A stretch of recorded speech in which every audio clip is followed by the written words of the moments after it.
waxaan ku arkay I saw it in Toronto. All Somali girls are befriending Jamaicans and Somali men are getting angry. They are getting mad. Toronto ayaan ku arkay gabdhihii Soomaaliyeed oo Jamaican wada raacay. Raggii Soomaaliyeed way xanaaqsan yihiin waali ayay isku rideen. Waxaan ku yiraahdaa maxaad macna darro dhiikar isugu kicinaysaan.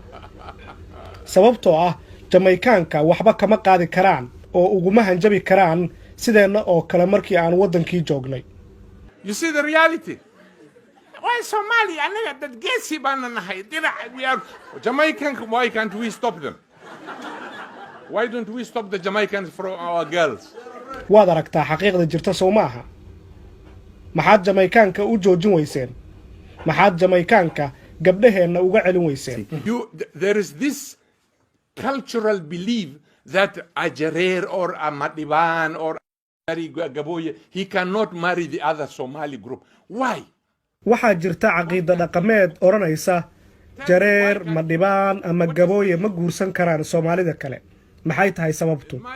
Ii sheeg maxay tahay sababta aysan u guursan karin? Tell me, why can't he marry? What is the reason? I was teaching at York University in Canada.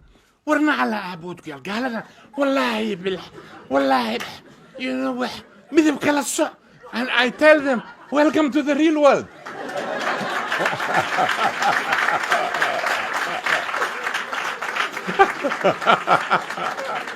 waxaan macallin ka ahaa jaamacadda York ee dalka Canada.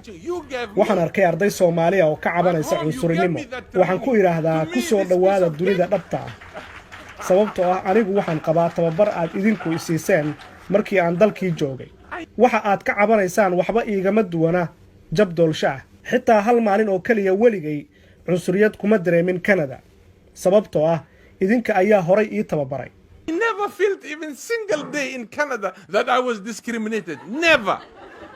Because I was already prepared by you guys.